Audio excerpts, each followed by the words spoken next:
go. All right. Let me pull my books out of here. All right, y'all.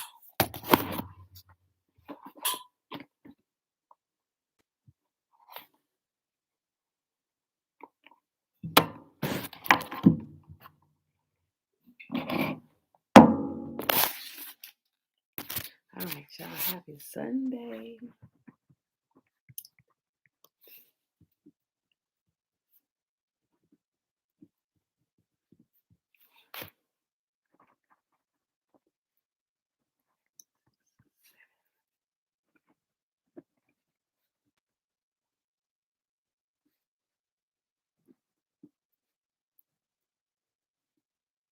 Actually, I think that's 60.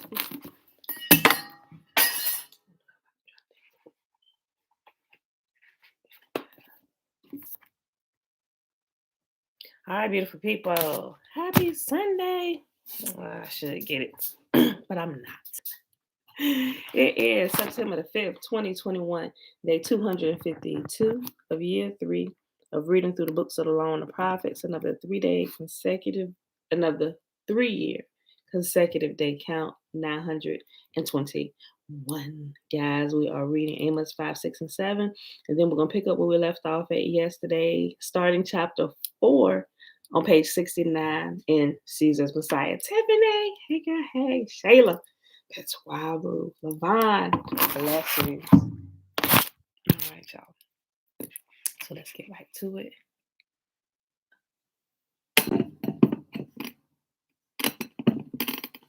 Okay. Start this off with the Shema.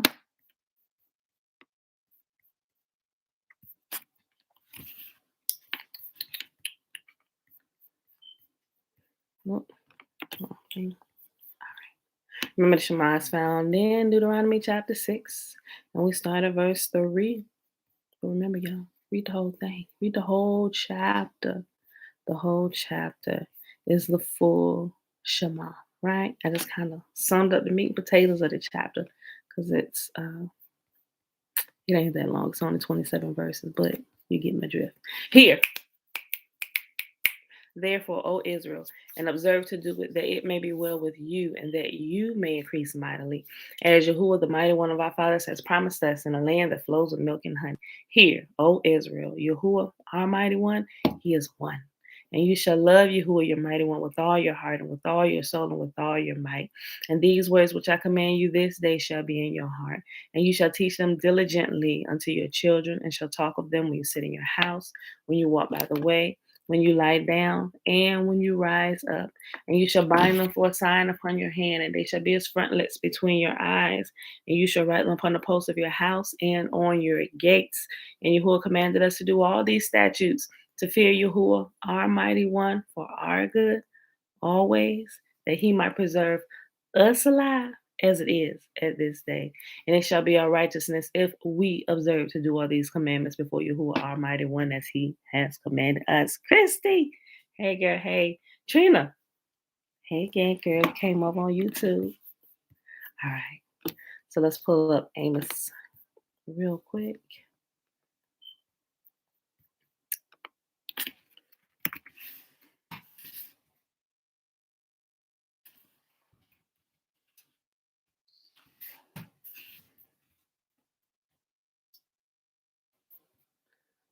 All right, y'all. A call. Excuse me. So I had a frog in my throat. A call to repentance. All right. Listen, you people of Israel. Listen to this funeral song I am singing. The virgin Israel has fallen, never to rise again. She lies abandoned on the ground with no one to help her up. The sovereign Lord says, when a city sends 1,000 men to battle, only 100 will return. When a town sends 100, only 10 will come back alive. Now, this is what Yahuwah says to the family of Israel: come back to me and live. Don't worship at the pagan altars at Bethel Don't go to the Shriners at Gilgal or Beersheba, for the people of Gilgal will be dragged off into exile, and the people of Bethel will be reduced to nothing.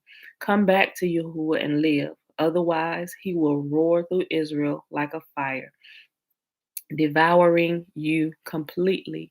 Your gods in Bethel won't be able to quench the flames. You twist justice, making it a bitter pill for the oppressed. You treat the righteous like dirt. It is Yahuwah who created the stars, the Pleiades, and Orion. He turns darkness into morning and day into night. He draws up water from the oceans and pours it down as rain on the land. Yahuwah is his name. With blinding speed and power, he destroys the strong, crushing all their defenses.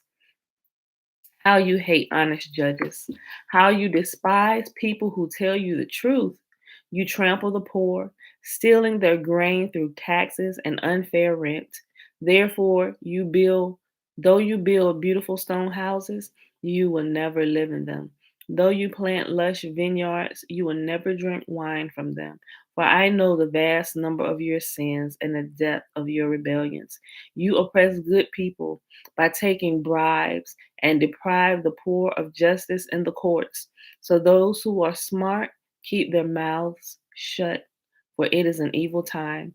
Do what is good and run from evil, so that you may live. And just as Yahuwah, the God of heaven's armies, will be your helper. Hold, let me go back to the beginning of this verse. Do what is good and run from evil so that you may live. Then Yahuwah, the God of heaven's armies, will be your helper, just as you have claimed. Hate evil and love what is good. Turn your courts into true halls of justice. Perhaps even yet Yahuwah, the God of heaven's armies, will have mercy on the remnant of his people. Therefore, this is what Yahuwah, the God of heaven's army, says. There will be crying in all the public squares and mourning in every street. Call for the farmers to weep with you and summon professional mourners to wail. There will be wailing in every vineyard, for I will destroy them all, says Yahuwah. The coming of judgment, the warning of coming judgment. What sorrow awaits you who say, if only the day of Yahuwah were here. You have no idea what you are wishing for.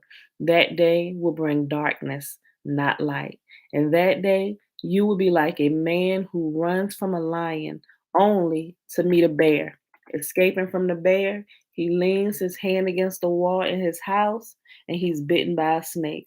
Yes, the day of Yahuwah will be dark and hopeless, without a ray of joy or hope. I hate all of your show and pretense, the hypocrisy of your religious festivals and solemn assemblies. I will not accept your burnt offerings and grain offerings. I won't even notice all your choice peace offerings.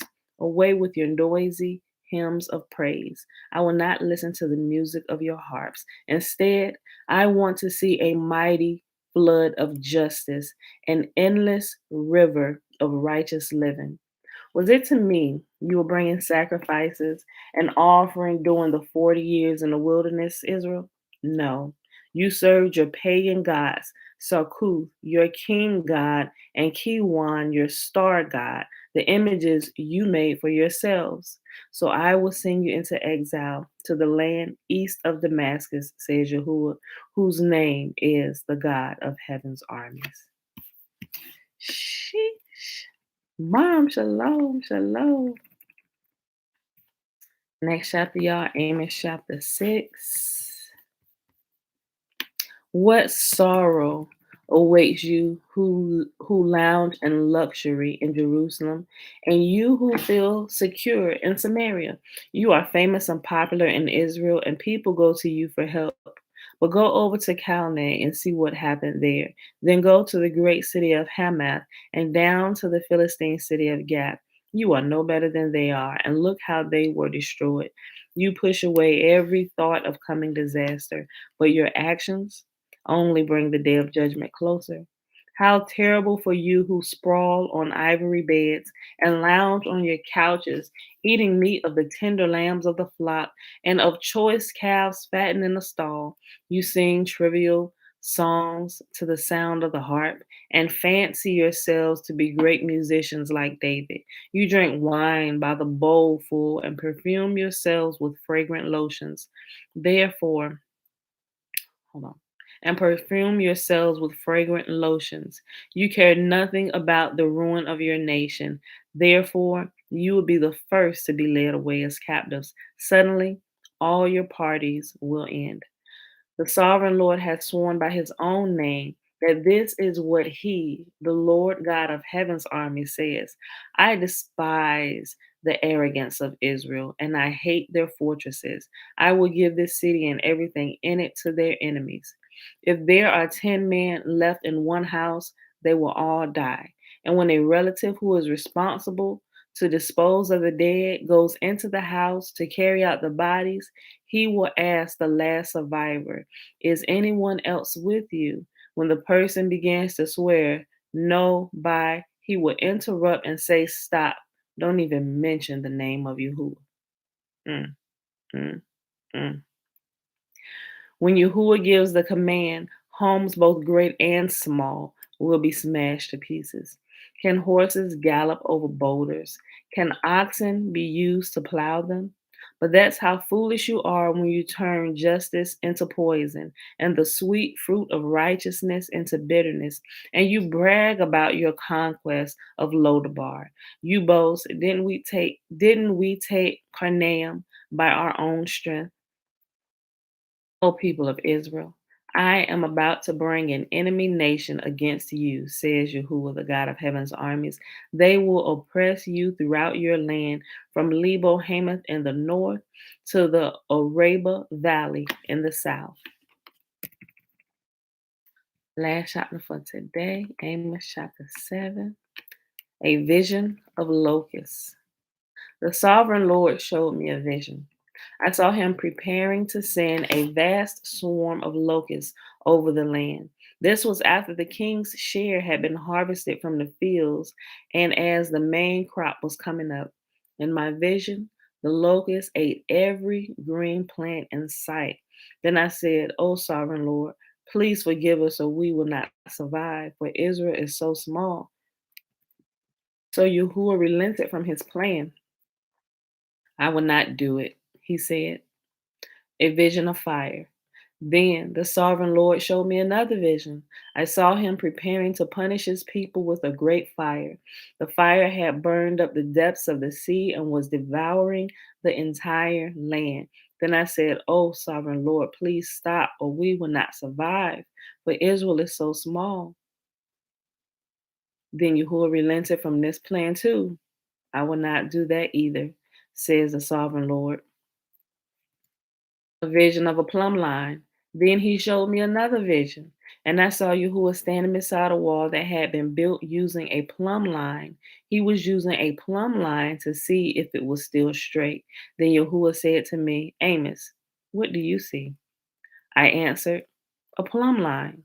And then Yahuwah replied, I will test my people with this plumb line. I will no longer ignore all their sins.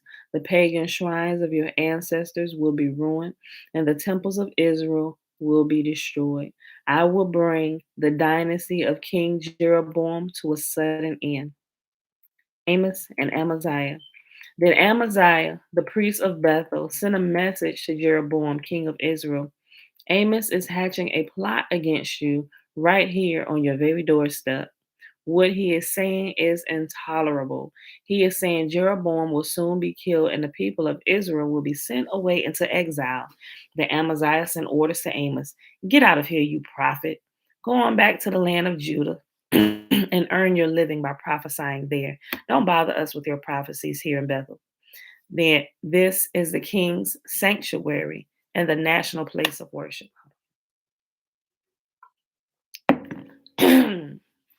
Okay. You say, don't prophesy against Israel. Stop preaching to my people. But this is what Yahuwah says. Your wife will become a prostitute in this city, and your sons and daughters will be killed. Your land will be divided up, and you yourself would die in a foreign land, and the people of Israel would certainly become captives in exile far from their homeland. That, my beautiful people, is our reading for today. Amos 5, 6, and 7. So let's go ahead and pick up. And Caesar's Messiah, Rod Shalom. Alicia. Hey, girl, hey. All right, y'all. Chapter 4, The Demons of Gadara. And this chapter is pretty long, so we may not finish the whole chapter. We have 15 minutes. We may, and then again, we may not. We starting on page 69, and this ends.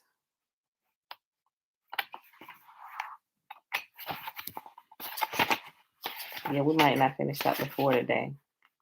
So we'll see. It ends on page 103. Yeah, I don't know that we're going to read 40 pages a day.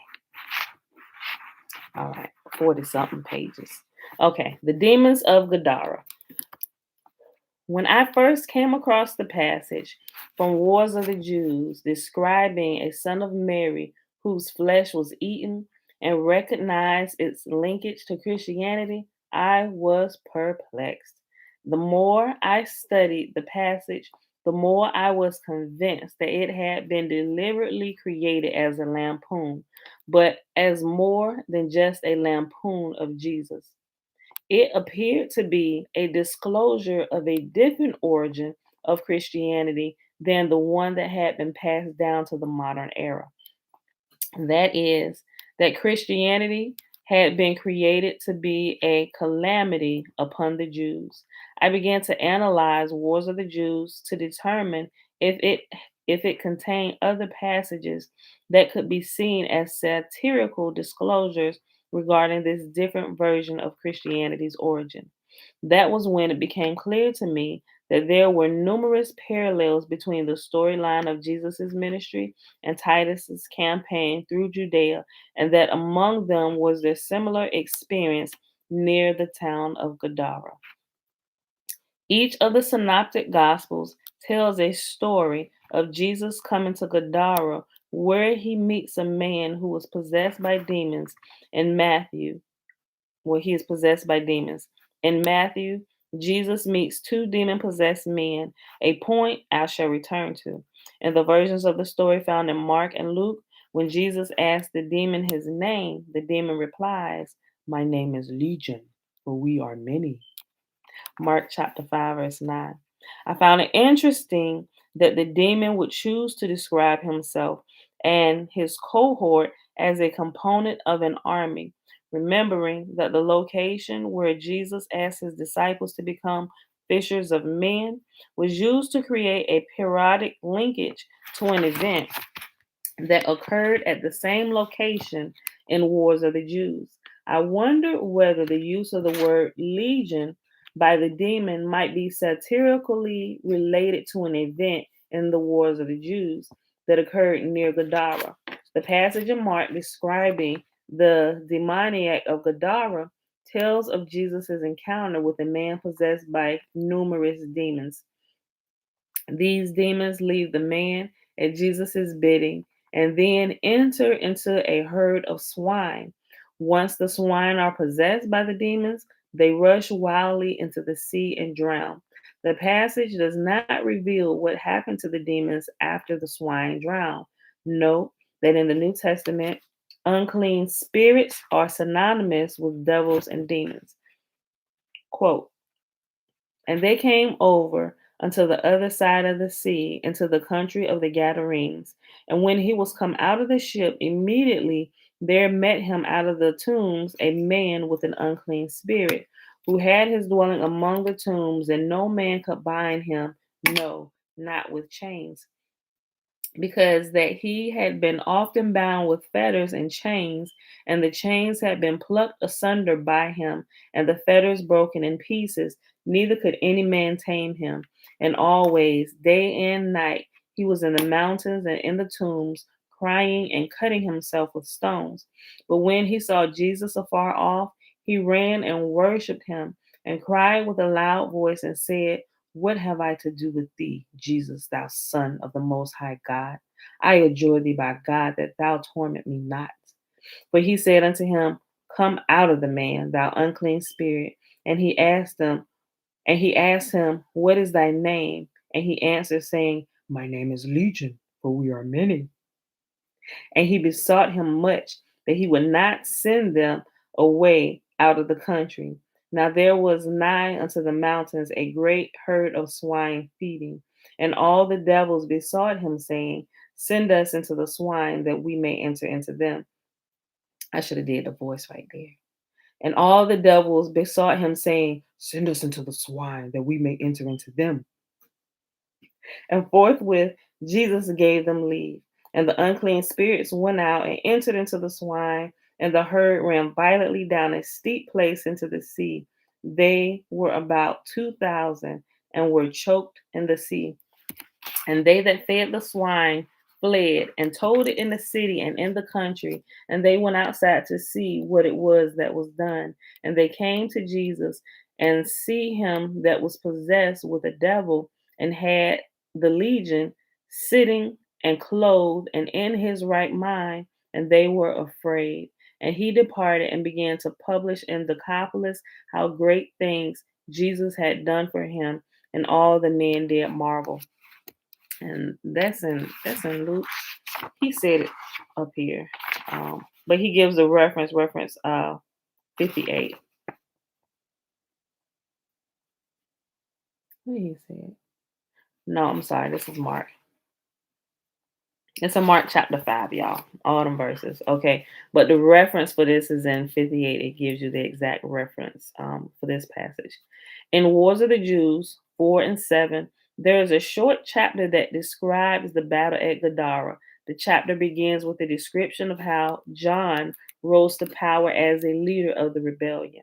Quote, By this time, John was beginning to tyrannize. Okay. By this time, John was beginning to tyrannize.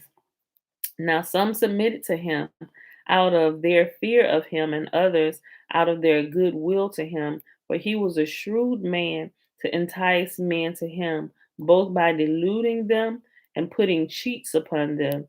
Nay, many there were that thought they should be safer themselves if the causes of their past insolent actions should now be reduced to one head and not to a great many. End quote. Thus, Josephus described John as a tyrant into whose one head the insolent actions of many had been reduced.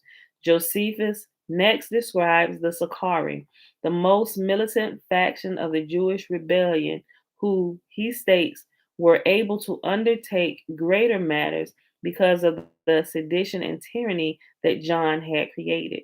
Quote, There was a fortress of very great strength not far from Jerusalem called Masada.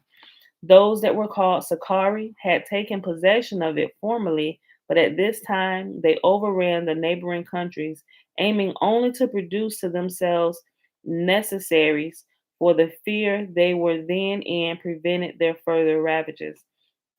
But when once they were informed that the Roman army lay still and that the Jews were divided between sedition and tyranny, they boldly undertook greater matters. Now, as it is in a human body, if the principal part be inflamed, all the members are subject to the same distemper. So, by means of the sedition and disorder that was in the metropolis, had the wicked men that were in the country opportunity to ravage the same. Accordingly, when every one of them had plundered their own villages, they then retired into the desert. Yet were these men that now got together and joined in the conspiracy by parties too small for an army and too many for a gang of thieves. End quote. Then Josephus describes the beginning of Vespasian's pacification of the Judean countryside. His first assault was on Gadara, a city held by the rebels. Quote, These things were told Vespasian by the deserters. Accordingly, he marched against Gadara, the metropolis of Pera, which was a place of strength, and entered that city on the 4th day of the month, distress, or it's also called Adar.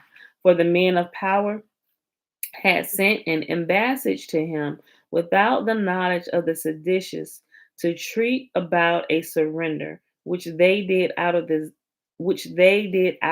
desire they had of peace and for saving their effects, because many of the citizens of Gadara were rich men.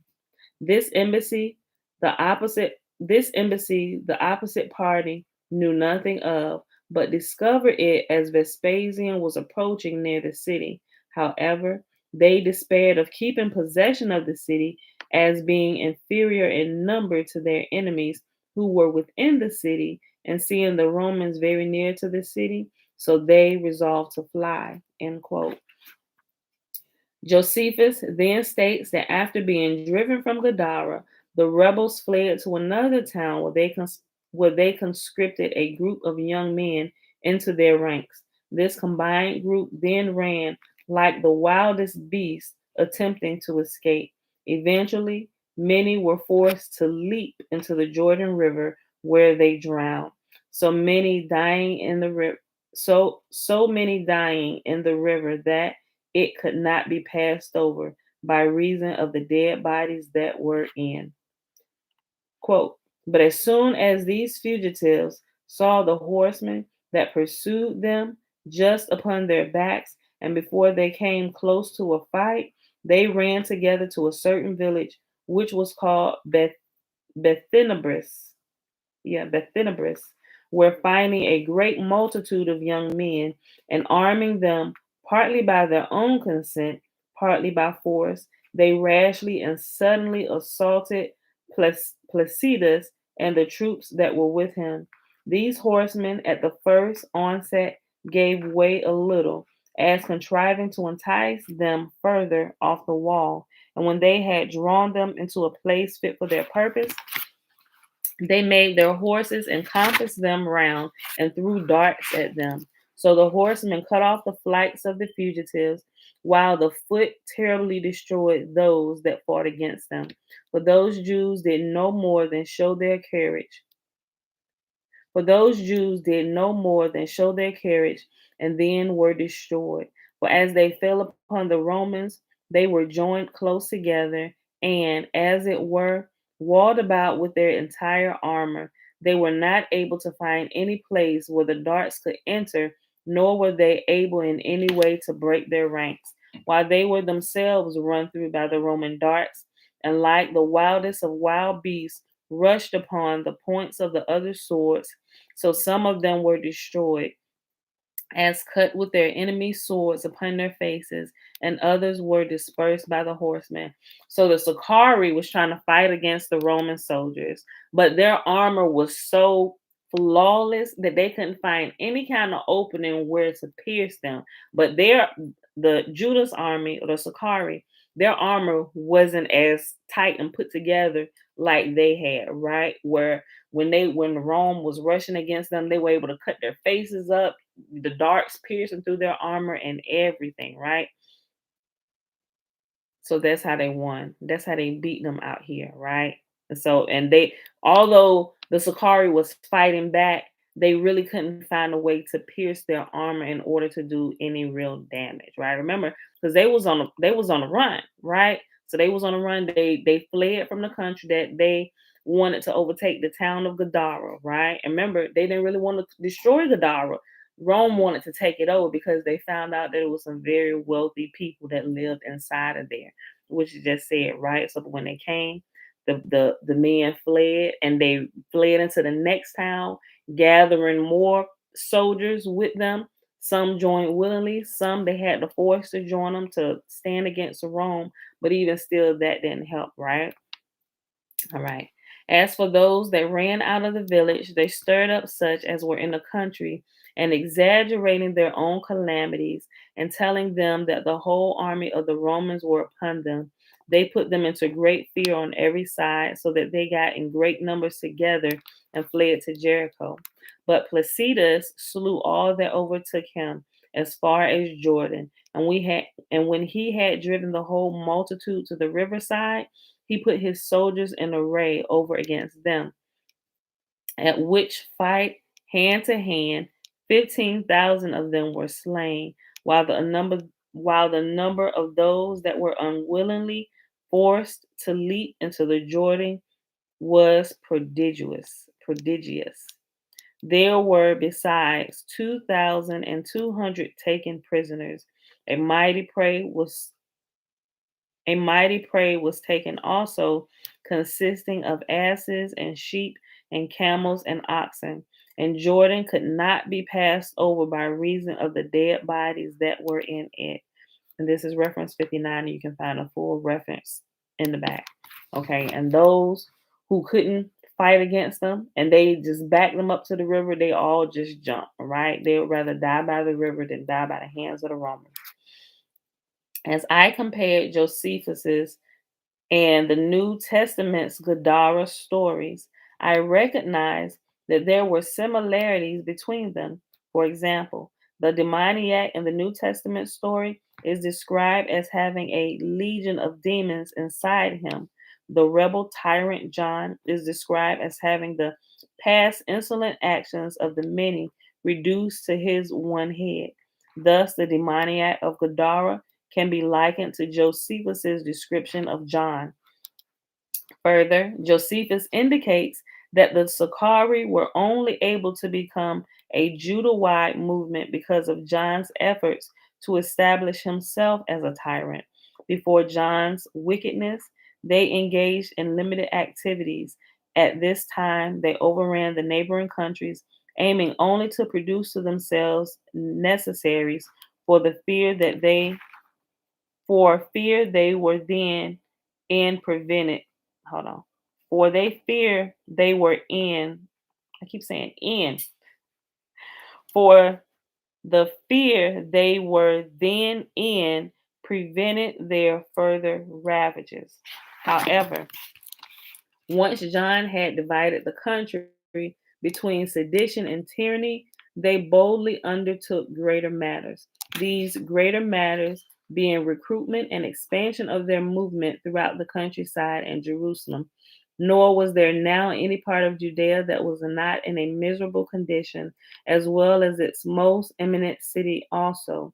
So, like the demons that sprang forth out of one man at Gadara, the expansion of the Sicarii can be said to have come about as a result of the wickedness inside of one head. In another passage, in Wars of the Jews, Josephus repeats the concept of John, like the demoniac of Gadara, filling the entire country with 10,000 instances of wickedness. Quote, Yet did John demonstrate by his actions that these Sicarii were more moderate than he was himself. For he not only slew all such as gave him good counsel to do what was right, but treated them worst of all, as the most bitter enemies that he had among all the citizens. Nay, he filled his entire country with 10,000 instances of wickedness. End quote. And that's reference 60. I also noticed that in describing the Sicarii, Josephus stated that their group was too small for an army and too many for a gang of thieves. There is a word that describes just such a number of fighting men, a legion. Legion being the word that the demons from the New Testament passage above used to describe themselves. In Josephus's story of Gadara, this legion then in Josephus's story of Gadara, this legion then, quote, ran together to a certain village, which was called Bethenabris, where finding a great multitude of young men, armed them partly by their own consent, partly by force, end quote. Thus, this legion of Sicarii infected a great number, paralleling the demon's infection of the swine in the New Testament. The infected group is then confronted by the Romans and runs about like the wildest of beasts, which parallels to the herd of swine in the New Testament passage, who ran violently. Both the New Testament and Josephus conclude their Gadara stories with a mass drowning and a description of a group that numbered about 2,000. In the New Testament, as I have stated, The author does not tell us what happened to the demons that infected the swine. He does, however, tell us the number of swine that drowned, about 2,000. In the Gadara passage in the Wars of the Jews, Josephus tells us that the number of prisoners taken captive, there were, quote, there were besides 2,200 taken prisoners, end quote. Josephus also informs us that, quote, a mighty prey was taken also, consisting of asses and sheep and camels and oxen, end quote. Notice that there were no swine taken. I question whether the similarities between the two passages were the result of random chance. Many concepts could have been seen as parallel: one head that contained great evil and a legion, this legion infecting another group, that combined group running wildly, and the drowning of the infected group, a group that numbered about 2,000, and the missing swine, and of course, the location of Gadara. However, if the parallels between the two passages had been created intentionally, what was their purpose? As I studied the New Testament passage further, I became aware that there were many unanswered questions within it. Why do the demons wish to enter the swine? Why do the swine then rush into the sea? What becomes of the demons? Why do the demons ask Jesus if he is there to torment them before the time? Why does the possessed man cut himself with stones? As I believe that Josephus's son of Mary, whose flesh is eaten passage, was a satire of the New Testament's symbolic Passover lamb, I attempted to determine whether one of the passages concerning Gadara might be a satire of the other. I soon realized that it is possible to read the gospel stories of the demoniac of Gadara as a satire of Josephus's description of the battle of Gadara, and that the two passages could possibly be interactive. The reason that the New Testament's demoniac of Gadara can be seen as a satire on Josephus's tyrant John, and that the Battle of Gadara is simply because the two stories follow the same plot outline. In other words, the characters and events that can be seen as parallel occur in the same sequence, and it all occurs near Gadara. The satirical version in the New Testament tells the same story that Josephus does, but as is often the case with satire, the characters have different names. In the New Testament, these characters are the unnamed demoniac, the demons, and the swine that the demons infect. In Wars of the Jews, the characters are the rebel leader John, the Sicarii, and the group that the Sicarii conscripts. If the New Testament's Gadara passage is a satire of Josephus's description of the battle, the demon-possessed man in the New Testament from whom the legion sprang would be a satire of John, the rebel leader from whose one head the wickedness came forth. Following this logic, the legion of demons that sprang forth from one individual in the New Testament would lampoon the Sicarii in Wars of the Jews, who are described as too small for an army. I should have said, quote, who are described as, quote, too small for an army and too many for a gang of thieves, end quote. The swine in the New Testament would satirize the group that the Sicarii infected in Josephus's passage. The premise that the characters in the two tales concerning Gadara are meant to be understood as the same individuals but with different names also seems to answer my question about whether the 2,000 demons drowned with the swine. Hold on. The premise that the characters in the two tales concerning Gadara are meant to be understood as the same individuals, but with different names, also seems to answer my question about whether the 2,000 demons drowned with the swine they were infected. The demons who infected the swine in the New Testament must be a satirical representation of the 2,200 Sicarii who escaped drowning and who were captured alive at Gadara. Josephus appears to complete this comical interaction with the New Testament by pointing out that while many different animals were captured, none were swine. A mighty prey, quote, a mighty prey was taken also, consisting of asses and sheep and camels and oxen, end quote. Why were no swine captured? Because in the New Testament story of Gadara, the swine had drowned and therefore could not be captured in the parallel passage in Wars of the Jews. While the structure of this satire is more complex than the others I have shown, the dark humor itself is very straightforward. It simply denigrates the Sakari as demons and unclean spirits, and the people they recruited as swine. No doubt this was the way the Flavian family felt about the rebels. And I was about to bring that back up because remember, if we remember from the beginning, how they felt about the Hebrews, or they called the sect from Judah the Jews, right? They called us the devil. They called us demons, right? Just like it's kind of like reverse today, and you have our people now calling other races devils and demons. This is what they were doing to us, right? And that's how they looked at us. So when they described us, they called us demons and devils, right? No doubt, this was the way the Flavian family felt about the rebels. Many of Jesus' prophecies have been long understood to foresee events from the war between the Romans and the Jews. It is therefore strange that the relationship between the two passages has not been noticed before. The Gospels, Gadara story being a prophecy of an event from the war that Josephus recorded as having come to pass. This oversight is particularly odd in light of the fact that the Gospel's Gadara story is, in and of itself, incoherent.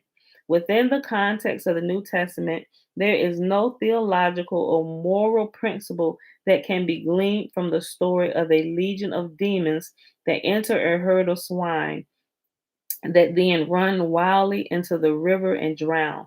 However, when it is viewed as a satire of Josephus's description of the Battle of Gadara, the New Testament passage makes perfect sense.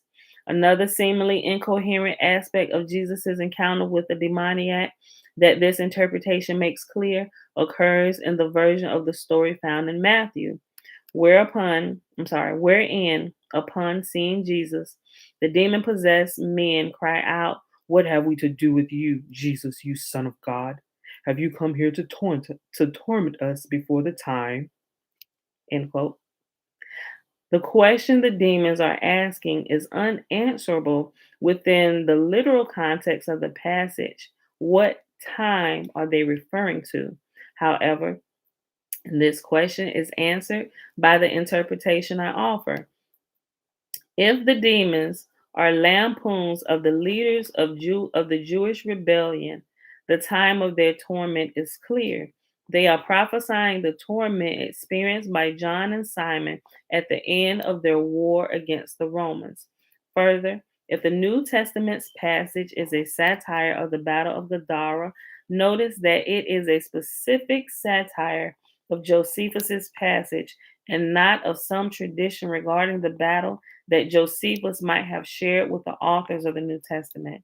For example, the demoniac referring to himself as Legion only makes satirical sense as a witty parallel to Josephus's unique description of the rebel band as being, quote, too small for an army and too many for a gang of thieves, end quote. This is an important point in that it indicates that parts of the New Testament and Wars of the Jews were designed to be read interactively or intertextually. Because remember, when Wars of the Jews first came out and they wrote the New Testament, they actually had them together so you could read them together. You would see the satire found in the New Testament, just like this is kind of like people who put together, I guess, any type of thing, but like the Marvel movies, right? You can watch one Marvel movie, like you can watch Captain America, and then you can go watch something like Endgame. But if you go, actually, Endgame brings all the characters together. So if you watch different heroes, like all the different ones that Marvel does. They have different movies or different comics and stuff. They actually bring them together. So you see some things going on in some of the Marvel movies, even like Guardians of the Galaxy, and some things are not quite understandable until they release another one, and then they kind of intertwine. It's like, oh, so that's what happened. Oh, he was there the whole time. He was actually seeing the future of this. He was thinking ahead. Like it brings it all together.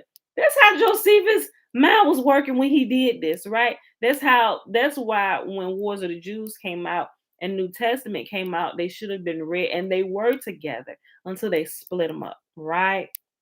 And back then, everybody knew that the New Testament was a parody of actual events that were recorded in the Wars of the Jews, right?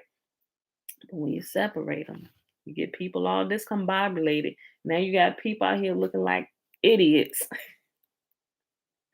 I myself was included in that idiot group because we was taken by the satire portion of these works and we didn't have the Wars of the Jews, right? I mean, it was there, but we didn't know about it. Nobody ever mentioned Wars of the Jews in church to us.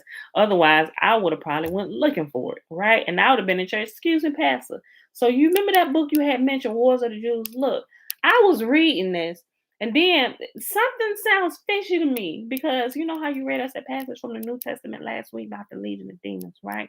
You know what? There was a war in the Wars of the Jews over here in Gadara too to talk about the same thing. And I see some striking similarities between the two books. I think we need to talk about this, right?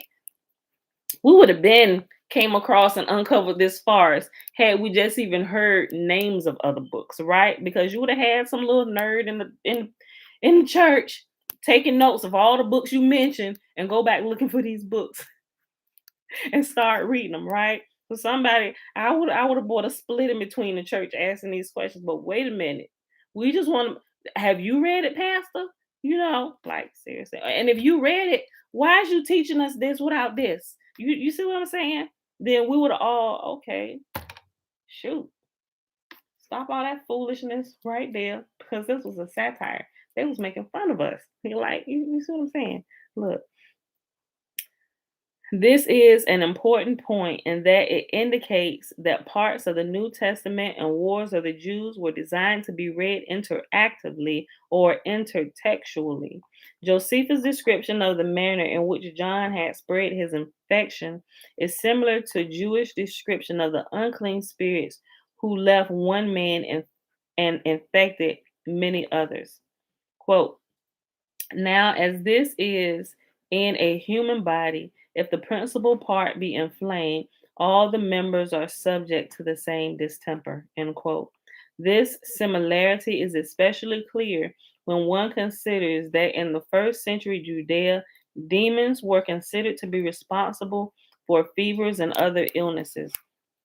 The Dead Sea Scrolls actually describe a fever demon when Josephus uses infection as an analogy for the Sakari's activity, he is practically likening them to demons. I therefore decide to review the New Testament and Wars of the Jews for examples. I'm sorry. I therefore decided to review the New Testament and Wars of the Jews for examples to support the premise that the New Testament lampoons the Sakari as demons. During this analysis, it became clear that Jesus and Josephus each referred to the same wicked generation, the generation that crucified Christ and then rebelled against Rome as having been infected by demons. In the following passage, for example, Jesus specifically foresees that unclean spirits or demons would possess this wicked generation. Notice that Jesus makes the point that one unclean spirit can infect many, which parallels Josephus' description of the wickedness passing from one head to many. Jesus also states that the unclean spirits pass through waterless places, which can be seen as a satirical way of stating that demons cannot pass through water, thereby linking the passage to what puzzled me regarding the fate of the 2,000 demons. The idea that demons are unable to pass through waters runs through both the New Testament and the works of Josephus. Quote, when the unclean spirit has gone out of a man, he passes through waterless places, seeking rest, but he finds none. Then he says, I will return to my house from which I came. And when he comes and finds it empty, swept and put it, I'm sorry. And when he comes, he finds it empty, swept and put in order. Then he goes and brings with him 7 other spirits more evil than himself, and they enter and dwell there. And the last state of the man becomes worse than the first. So shall it be with this evil generation. End quote. And that's reference 64, which gives the passage of scripture in the index. Jesus linking the evil generation to demonically possessed men who infected others mirrors my interpretation of the New Testament's Gadara's passage, wherein I concluded that the Sakari were demons who had infected others with their wickedness. When Jesus referred to a wicked generation, he appears to have been referring to the Sakari who rebelled against Rome. And remember, the Sakari, as they're calling the Sakari wicked. You're welcome, Jerry. They're not wicked like what we would think wicked is now. They call it the Sakari, or this sect of Jews or Hebrews. They called them wicked because they wouldn't submit to Romans' evil rule. Remember, they were living by Torah, right? And although they had shenanigans going on doing what they did, they said, we know we be acting a fool, but we ain't following your rule. We serve the God of Abraham, Isaac, and Jacob, right? So even though with their shenanigans, because we know they weren't sinless. They was committing all kinds of sins. But when it came to defecting or to submitting to Rome, they said absolutely not. We will not. And that's why they were constantly at war with Rome. And that's why they called the Sakari and Hebrews demons, right? Because they called them the wicked generation because they wouldn't submit to their wicked rule, right? Okay. Jesus, hold on, let me go back up. Jesus' linking of the evil generation to demonically possessed men who infected others mirrors my interpretation of the New Testament's Gadara passage, wherein I concluded that the Sakari were demons who infected others with their wickedness. When Jesus referred to a wicked generation, he appears to have been referring to the Sakari who rebelled against Rome. This proposition is especially clear in light of the fact to the Jews of this era, a generation was 40 years, which was the exact time span between Jesus' resurrection and the final destruction of the Sakari at Masada. The understanding that a generation lasted 40 years comes from the Pentateuch. And quote, and the Lord's anger was kindled against Israel, and he made them wander in the wilderness 40 years until all this generation that had done evil in the sight of the Lord were consumed. End quote. And that's reference 65. Many Christians currently hold a different position regarding Jesus' doomsday prophecies, believing that they do not refer to the generation of Jews that lived during his lifetime. Instead, they believe that Jesus was speaking about some unspecified time still in the future. I feel that this futurist understanding is incorrect and has the effect of obfuscating Jesus' words, thereby making it difficult to understand the meaning they convey in the first century. No real understanding of the New Testament is possible without knowing what Jesus meant when he used the word generation. The Greek word in the New Testament that has been translated as generation is gena. Early in the 20th century, some Christian scholars began to posit that Jesus' use of the word was meant to indicate not the generation of Jews alive during his lifetime, but rather an entire race of Jews which would not pass away without all these things having first taken place. And we still know that that particular understanding is what is still running rampant throughout the church now, right? Which is why people constantly sitting and waiting for Jesus to return to come save them from Rome's rule, this wicked rule, right? And it keeps them, it it it does exactly what it was designed to do, to keep them immobile and doing nothing with their lives, to fight back against the wicked Roman rule that has now taken over pretty much all the world, right? The people who could do something rise up and not overthrow but overthrow these positions and have righteous people begin to build and fill these places. They got them off in a la la land, being busy with religion and religion's fallacies and fables and story tales and children's stories. And they just keep them out, just get them something to do while we build our wicked kingdom, right? Just get them something to do. Put them over there. They ain't gonna mess with nobody. We subdue them by peace and let them have services within their four walls and going making other disciples to do the same stuff so they can leave us alone while we can get about ruling this entire earth, right? May Yahuwah forgive us all for falling into the fallacy of religion, right? To keep you dumb and doing nothing with your life. Going to the grave, still waiting for Jesus to come get your tail. The Greek, I'm gonna go back up. I know somebody gonna unsubscribe me for that comment. I don't care though. The Greek word in the New Testament that has been translated as generation is Gina. Early in the 20th century, some Christian scholars began to posit that Jesus' use of this word was meant to indicate not the generation of Jews alive during this lifetime, but rather the entire race of Jews, which will not pass away without all these things having first taken place. It is easy to understand their desire for such a definition. If Jesus is referring to the Jews alive during his lifetime, then his second coming must have occurred in 70 AD. Such an understanding leaves Christianity in an awkward position. This is because if Jesus' second coming had occurred during the war between the Romans and the Jews, why was it Titus and not Jesus who demolished the temple and destroyed the wicked generation? The Christian theologian C.I. Scofield recognized this dilemma and in his Bible reference switched the definition of the word Gina to that of genos, an entirely different word meaning race. However, scholars showed that the New Testament's use of Gina could only be referring to the Jews of Jesus' lifetime and not to the entire Jewish race, thereby debunking Scofield's position. Reference 66 in the back. The understanding that Jesus was specifically referring to the generation of Jews alive at that time he spoke the words was certainly the understanding held during the Middle Ages. For example, the following notes were found written alongside Matthew 24:34 in a Bible dated 1599. Ooh, look.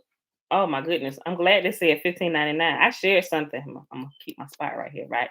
You know, there was a Bible in 1599 called the Geneva version. Ooh, y'all, I be finding out so much stuff as I go through my little travels through this deep rabbit hole, right? I'm telling you, y'all got to come down here. It's really deep, right? I still got so many rabbit holes that I can see ahead of me that I gotta look at. The rabbit hole gets deep, deep, deep, deep, right? Look. Okay, so y'all might notice it, especially if you've been on my Facebook page, right? So in 1599, there was a Bible published called the Geneva Version. Since then, of course, clearly they done banned the Geneva Version. Although you can find copies of it now, which is good, we can find it so we can go back and look at some of this stuff, right? So in the 1599 Geneva Version, which i.e. King James, he banned in 1611 and called it seditious, right? Because they done started a whole nother thing with the King James Version, right? So King James said, get rid of the Geneva Version. There were people killed because of the Geneva Version, right? And I'm gonna tell you why. Even if it was just for one word that was still being used, that was an identifying marker of certain people, right? Because when I came across it, I was like, holy crap, wait a minute. That now begins to answer a question that I've had for years.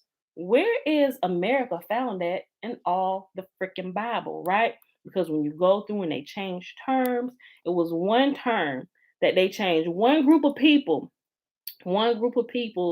name that they changed, which now the word that they use now, it makes us only think about the continent of Africa.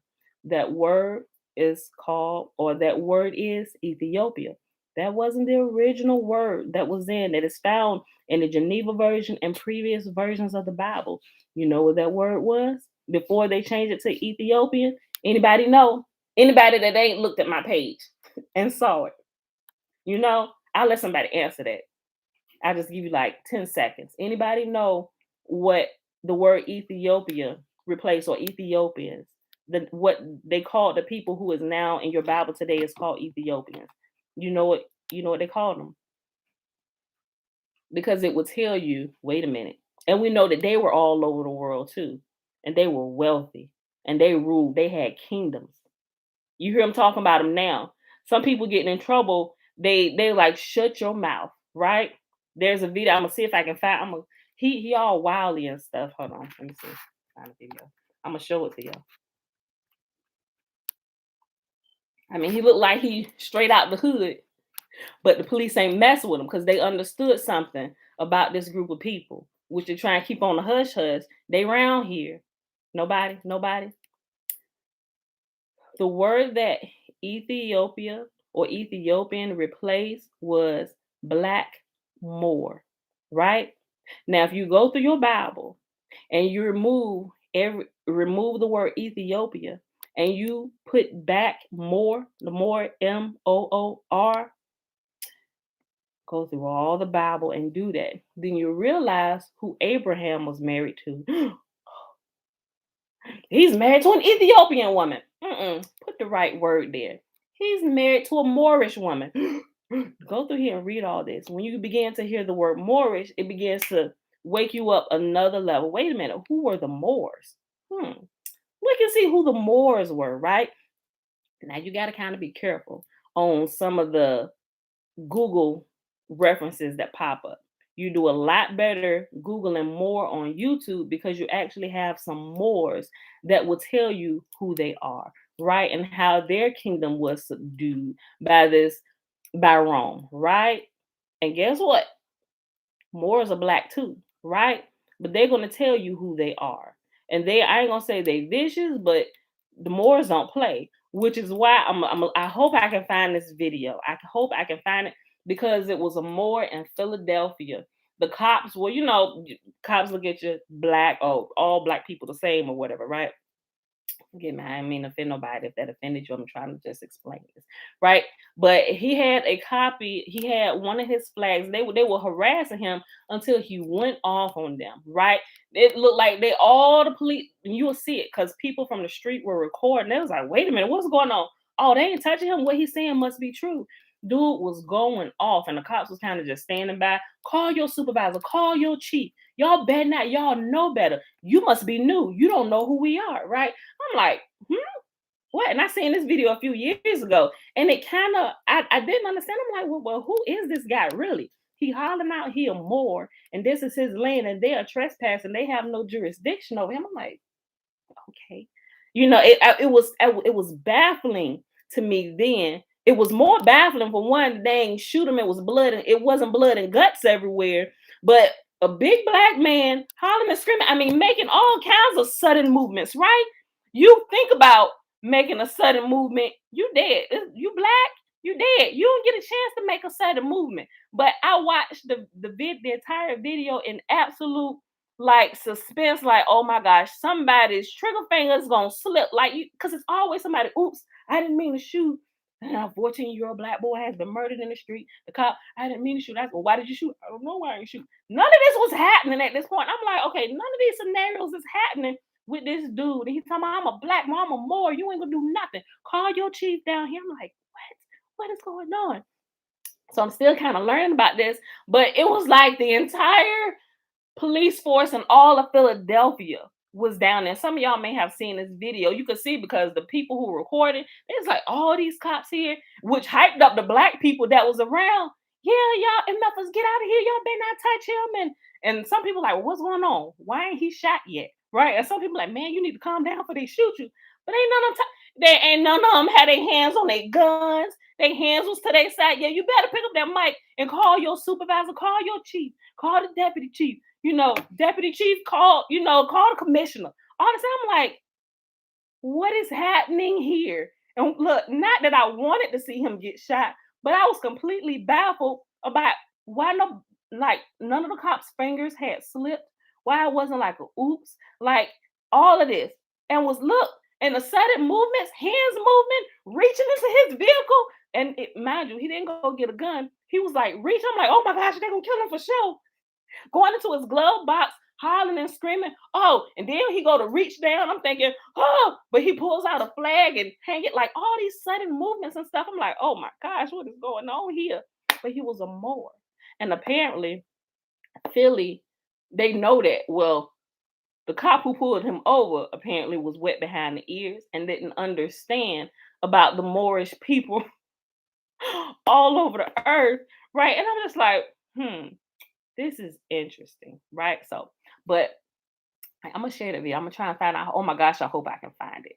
But I'm gonna find it and you'll see what I'm talking about. And you may have seen it and you may not. But if anybody understand the plight of black people, although not all black people are Moorish people or descendants of the Moors, um, if you look like a Negro, you just get shot, right? It's horrible. It's horrible. That's kind of stereotyping. It is. But everybody, we're not dumb to this. We kind of understand this, but you will see what I'm talking about when you watch this video, right? And I brought that up to tell you what happens when you start messing with terms, right? And you replace them with terms because Moors, we know they everywhere. They're in Africa. They're not just in Africa, but more so here in the Americas, right? And it by them removing the Moorish term, it removes the identifying key factor of certain people who were present at this time, right? And so now the only time we hear Ethiopia or Ethiopian is now specifically pinpointed to Africa. So nobody, it wakes nobody up by using the word Ethiopia. Or Moses was his brother and sister getting married because he didn't marry a Ethiopian woman, right? No, he married a Moorish woman. Listen, okay. So I just when it said 1599, it triggered the Geneva Bible. And I will look, I'm gonna put the although I can't yet let me see scriptures from the Geneva Bible, and you'll find them in Jeremiah, anywhere you go through, right? But I'm gonna specifically pull out verses that I found in the Geneva version that actually keeps more and black more inside of there so you can see, and you can now find it online. So get in there and go look it up yourself, right? It's a King James version, 1599. No, not King James version. It's the 1599 Geneva version. Remember, the King James version in 1611 is when he released his. After they got done scrubbing, removing terms, and banned the Geneva version, and dared anybody to keep pushing it, they lost their life, right? Because they're further not just hiding Israel, but they're hiding other nations. Because once you begin to see other nations, actual nations who we can clearly see still exist today, it brings light to the other nations. And the Moors helped Israel. Matter of fact, remember the guy we read in Jeremiah not too long ago. Remember the guy, it said the Ethiopian guy who helped Jeremiah. Remember they dropped Jeremiah down into the pit, into the cistern? The one who let down the rags, he said, put these rags under your arms. That was a Moor. And he went to his Moorish king to let them know that they didn't drop Jeremiah, the Israelite, the prophet, down in the hole. He said, go get him, right? They stood with Israel. Some of them they kind of fought, but for the most part, the Moors stood with Israel. And they had relationship in the governments. They had their own governments, right? And they were very aware of who the Israelite prophets were. They were the ones who went and rescued Jeremiah out of the cistern, right? Y'all, this rabbit hole, come on down here with me. Bring your flashlights with you. Backup batteries. We need all the help we can get down here. Listen. All right, look. Okay, I didn't get all sidetracked with this Bible dated 1599. I had to share it. I'm gonna share that stuff with you. So be looking for it. Be looking for it. I'm gonna pin it in the comment section and put it in the description box, y'all. Look. Okay. For example, let me go back. The understanding that Jesus was specifically referring to the generation of Jews alive at the time he spoke the words was certainly the understanding held during the Middle Ages. For example, the following notes were found written alongside Matthew 24:34 in a Bible dated 1599. Quote, this age, the word generation or age is here being used for the men of this age. End quote, reference 67.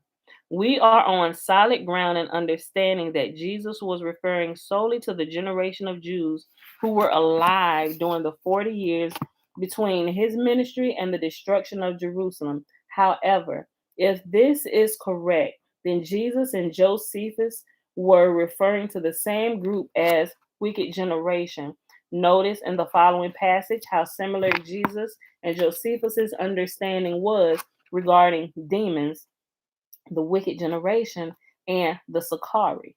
From Josephus, quote, had the Romans made any longer delay in coming against these villains, the city would either have been swallowed up by the ground opening upon them, or been overflowed by water, or else been destroyed by such thunder as the country of Sodom perished by, for it had brought forth a generation of men much more aesthetical than were those that suffered such.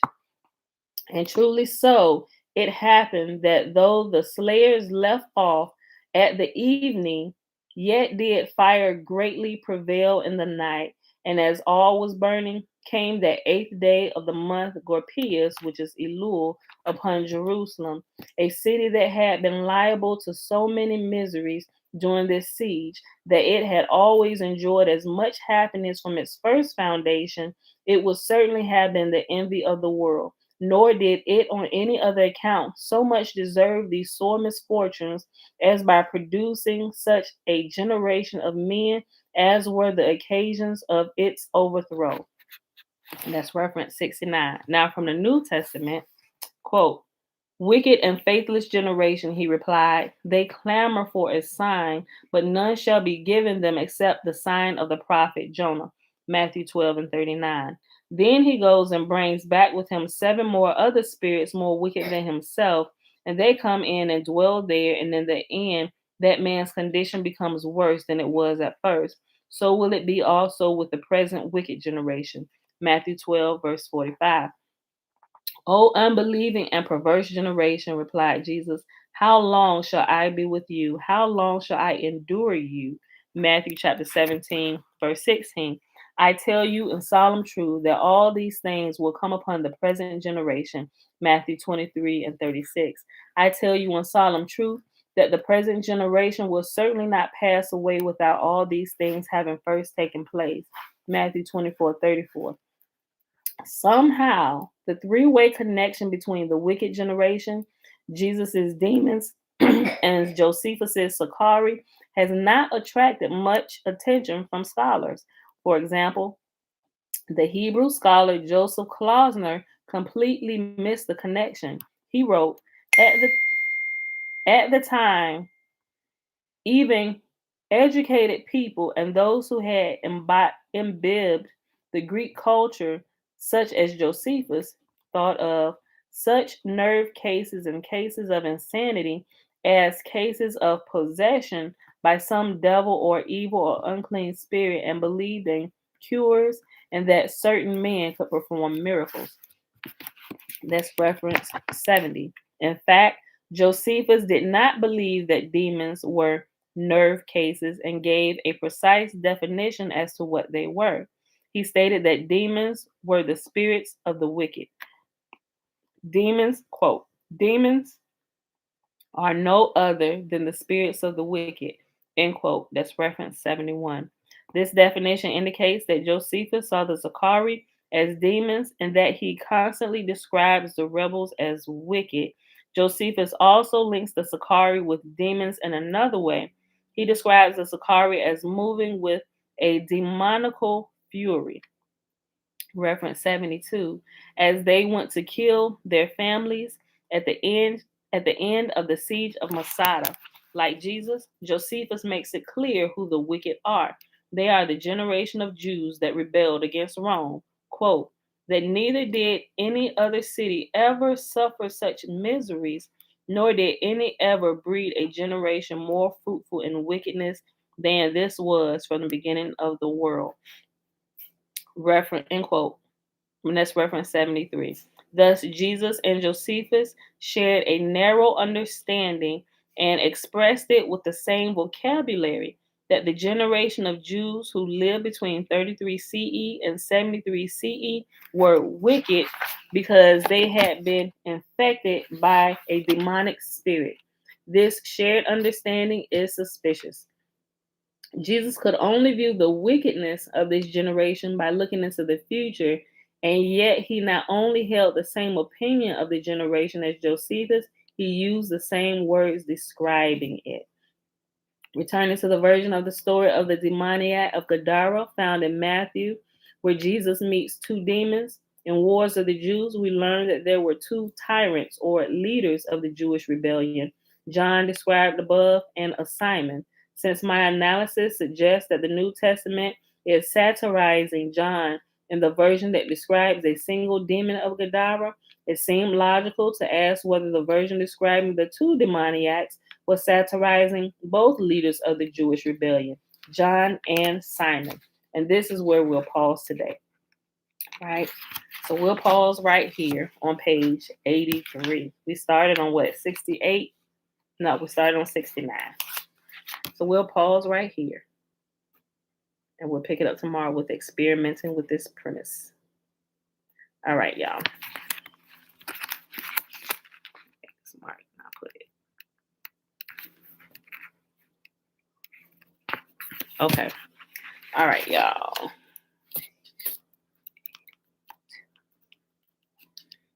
We might finish this tomorrow. Matter of fact, no, we might not finish it tomorrow because it's a Monday. Oh no, it's a holiday. So, and everybody off. Well, most people are off. So we might take time tomorrow because it's like another weekend day. No, we won't. We won't be here Monday, so we won't finish it. Belay my last. We'll come back to it Tuesday. We won't be here tomorrow. Tuesday, and we definitely not gonna finish it Tuesday. So we'll finish chapter 4 by Wednesday. By the end, Wednesday. Then we'll go to chapter 5. Anyway, then we'll talk more about the Flavian signature, how we can see Josephus's signature writing and his styles and all his shenanigans all throughout the New Testament.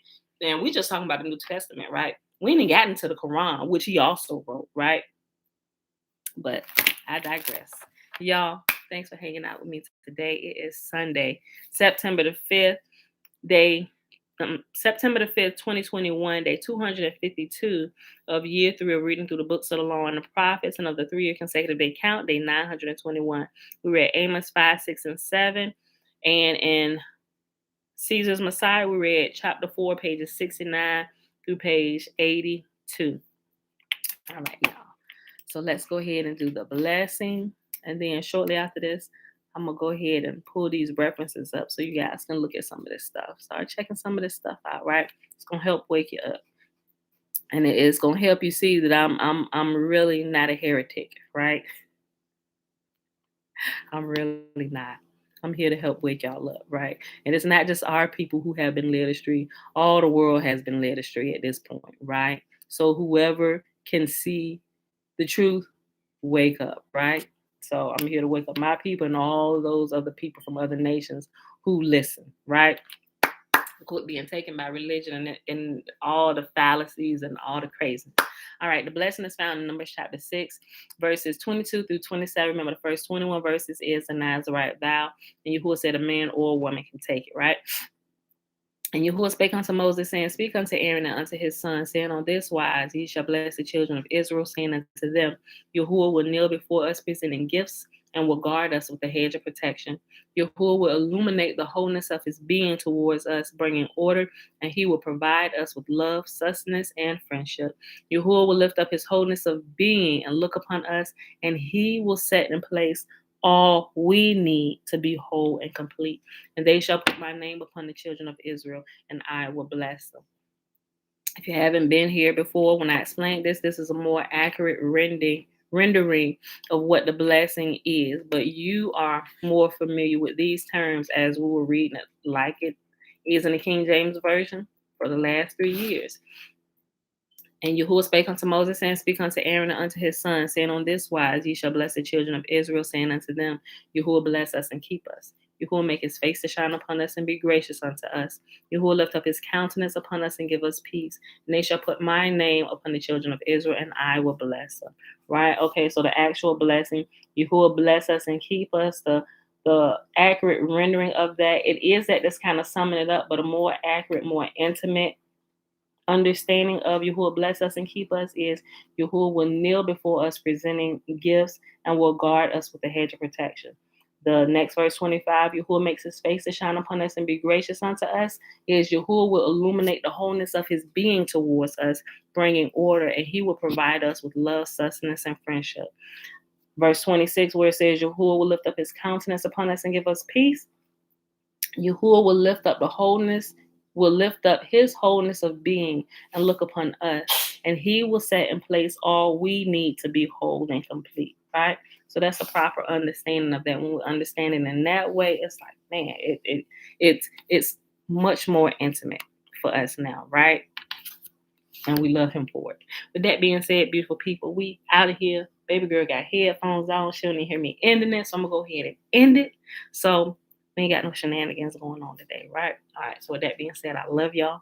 I'm going to prepare this stuff for y'all in the next few minutes so y'all can go check out some of these resources. And if you got some, share with me. Share with me. I'm really interested, right? All right. So with that being said, I will see y'all back here Tuesday. We won't be here tomorrow. Tuesday, 7:15 a.m. Eastern Standard Time. Bye, y'all.